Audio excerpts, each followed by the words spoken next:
How's it going, everyone? It's Harvey from Weather Swan 5000, and in this video we're going to focus on Hurricane Ian's future strength and track forecast as this continues ahead further northeastward and determine if this will make landfall as a major hurricane along the Florida coast, where now two of the main computer models are showing a more likely scenario that this will make landfall as a major hurricane, as we have seen the hurricane ensemble members shift a little bit further eastward, which shows that the certainty that this makes landfall as a major hurricane is a little bit more certain. But before I begin, make sure to subscribe if you want to see more weather-related content. So let's begin by taking a look at Hurricane Ian as of right now, and we do see a rapidly intensifying hurricane at this time. A little bit earlier today, while it was gradually strengthening, I wouldn't say it was at the point where it was undergoing rapid intensification. But now, since we're seeing the convection wrap around all sides of the center of circulation at this time, and now that we're beginning to see a more closed eye wall at this time, we're going to see a lot more convergence on every quadrant of the center of circulation, which will allow for rapid intensification to occur as a result of convergence occurring on all sides with no convergence disparity within either side of the center of circulation. So as a result, we're beginning to see this storm undergo rapid intensification at this time. It's currently a Category 2 hurricane, but it likely will become a Category 3 as this makes landfall towards Cuba. And the next several hours will really be key in determining where exactly Hurricane Ian makes landfall along the Florida coast. If this were to take a track a little bit further eastward, then we should expect a track that makes landfall a little bit earlier, and as a result, we should expect the chance that Hurricane Ian makes landfall as a major hurricane to increase. However, if we see this move a little bit further westward, then we're more likely to see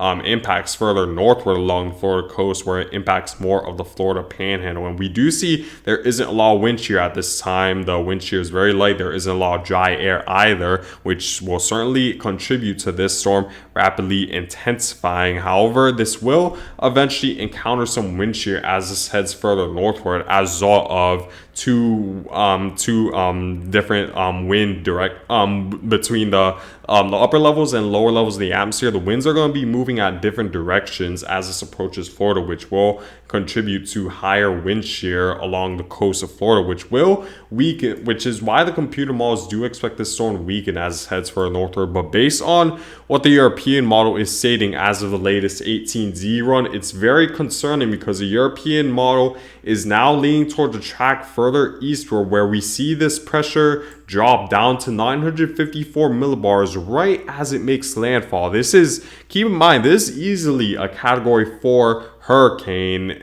which is very, very concerning for the coast of Florida, especially along Tampa, where of course you guys are very vulnerable to storm surge. But now, as of the latest European model run, it wants to take a major hurricane making landfall along the Florida coast, which is definitely very concerning. And to add insult to injury, this storm is going to move very slowly, because if I were to show you guys the winds on the lower levels associated with the steering flow. So if I were to show you guys that, we have this ridge that's trying to steer this storm to trying to steer the storm towards the southwest. There's this big ridge over Texas at this time, and you could probably see that. Look at how strong the surface winds coming from the south are, and the southeast a little bit as a result of this ridge over northern Texas at this time. However, if we were to shift to the upper level winds, we see that the upper level winds are going to want to steer the storm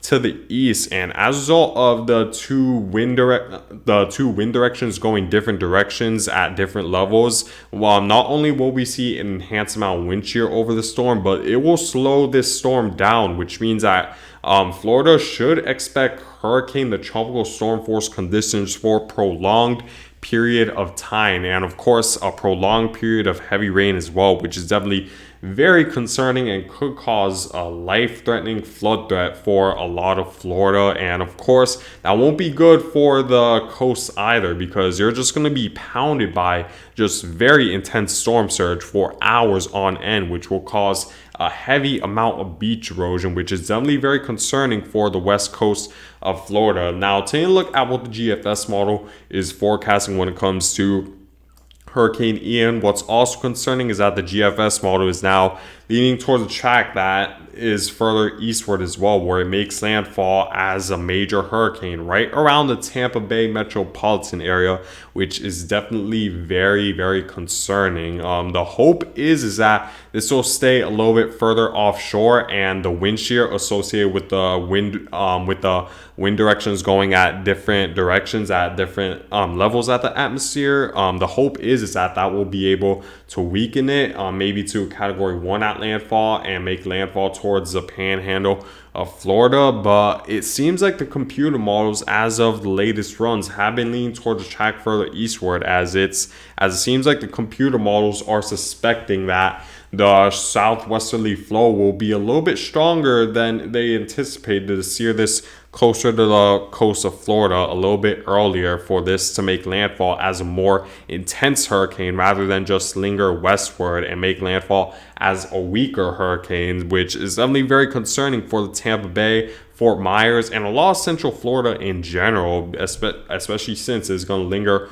over the same area for hours. And I could tell that a track further eastward is definitely more likely, because based on how Hurricane Ian moved within the past 3 hours between the 5 p.m. and 8 p.m. advisory, we saw Hurricane Ian take a track a little bit further eastward on the eastern spectrum of the cone, which means that where we might be more likely that this will take a track further eastward and make landfall along the coast of Florida as a major hurricane, which is definitely very concerning. We have to see if that trend continues over the next several updates, if it were to take that eastern side of the cone. So we're just going to have to wait and see. But based on what we've been seeing, based on the short-term forecasting, we have seen it take a track a little bit further eastward on the cone, which means that we're more likely to see this to make landfall along the western coast of Florida and hug the West Florida coast as potentially a major hurricane, which is definitely very, very concerning. And in terms of strength, it's pretty much inevitable at this point. This will strengthen into a major hurricane. The wind shear will be light. There won't be a lot of dry air initially. That will change once this approaches Florida, because of course we have this big trough that's digging in, that's gonna attempt to steer the storm to the towards the northeast. But while it's doing that, it's going to bring a lot of dry air on the backside to entrain the storm. If I were to show you guys the relative humidity, we do see a lot of dry air right behind this trough that's going to try to steer the storm. That's going to try to entrain the storm center circulation and weaken it, which is certainly good news. That will prevent the storm from being as strong as it could be, but you still could experience a major hurricane making landfall along the west coast of Florida that could stay over the same areas for hours, which is a worst case scenario in my opinion for the west coast of Florida, especially since you typically don't receive much landfalls in any given hurricane season along the west coast of Florida. It's more so common towards the southeastern portion of Florida, but not necessarily the west coast of Florida. So that's definitely very, very concerning. And even beyond Florida, we see this rain extend toward the southeast coast, towards the Carolinas and Georgia as well. So this is definitely something we're going to need to, Florida, you need to prepare now at this time. It seems likely you will experience major impacts associated with Hurricane Ian, whether this makes landfall as a major hurricane or not. That still has yet to be seen. We still could see the forecast change. I want to emphasize that it's not guaranteed at this point this will make landfall as a major hurricane. But based on the latest runs, it seems like the computer models are leaning more towards that direction, which is definitely a major concern. Taking a look at what the ensemble members are stating, and we do see quite a few ensemble members now wanting to take this towards the towards right around the Fort Myers area, which is definitely very concerning, just north of Fort Myers. So you definitely need to prepare for major impacts associated with Hurricane Ian along the West Florida coast. And in terms of the model intensity guidance, we do see that majority of pretty much it's inevitable at this point this will develop into a major hurricane and potentially into a category 4. That is what is expected from the ensemble members as well as the National Hurricane Center. So you should expect a category 4 like hurricane to come very close to Florida and potentially make landfall along the coast of Florida. So definitely keep that in mind. And in terms of the rainfall associated with Hurricane Ian, like I said, this storm's going to move very slowly and stay over the same area for hours in some areas in Florida. And we could see a prolonged period of heavy rain as a result, where pretty much the entirety of Florida could expect at least over 6 inches of rain. And in some areas, you could receive 10 to 15 inches of rain at times. And I wouldn't be surprised that in localized areas, you could receive over 15 inches of rain, which is definitely a major concern. Flooding is likely, flash flooding is likely. So you need to prepare accordingly for a major flood threat all throughout Florida, not even if you're right around the center of circulation. This extends to Miami as well, West Palm Beach. You're going to be relatively far from the center of circulation, but the rain will be extremely heavy for pretty much the entirety of Florida outside of maybe the western portion of the Florida Panhandle. But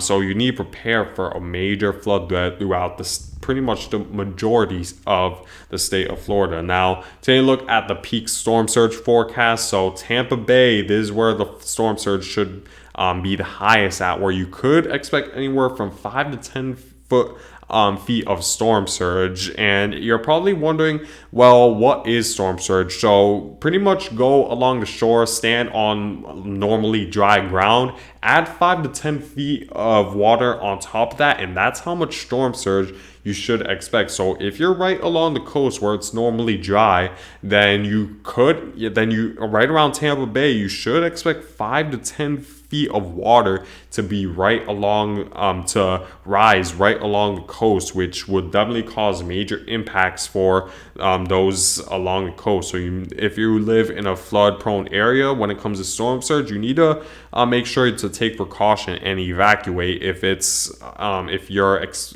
expecting life-threatening storm surge associated with Hurricane Ian. So make sure to prepare accordingly. And you see that even extending further southward to Fort Myers, around that area, Naples, you could expect around 4 to 7 feet of storm surge, 3 to 5 just south of that. And you could even expect some storm surge around the Jacksonville area, 2 to 4 feet. So make sure to pay close attention to that. And in terms of the warnings issued, we do have hurricane warnings issued for the Tampa metropolitan area, and we do have hurricane watches issued for the Fort Myers area and the counties just north of Tampa, and we do have tropical storm watches issued for a vast majority of the east coast of Florida. And I wouldn't be surprised within the next few hours these get upgraded into tropical storm warnings, and we see hurricane warnings extend a little bit further out as well. So definitely pay very close attention to this if you live pretty much throughout the entirety of Florida, because you will experience at least some sort of impact associated with Hurricane Ian. Now, taking a look at my forecast when it comes to Hurricane Ian, so I do expect this to strengthen into Category 4 status at around 140 miles per hour, and by Wednesday night, there is a possibility this could make landfall as a major Category 4 hurricane somewhere around the Tampa area, depending on the track, as I have shifted the forecast cone a little bit further eastward, resembling more of what the computer models are depicting, where they're depicting Hurricane Ian to move a little bit further eastward than anticipated. So we very well could see a major hurricane make landfall along the west coast of Florida around the Tampa area and hug the coast for hours. And look how slow this moves. Between Wednesday and Thursday, this barely moves, and it's still at hurricane status by the Thursday time frame. It definitely has weakened significantly as a result of a stronger wind shear associated with the wind directions moving in different directions between different heights. But we still do see a major hurricane potentially making landfall along the coast of Florida and moving very slowly. So you need to prepare accordingly, and I hope you guys stay safe all throughout the entirety of Florida. But anyways, guys, I thank you guys for watching. Make sure to subscribe if you want to see more weather content, and I hope you guys stay safe and have a great day.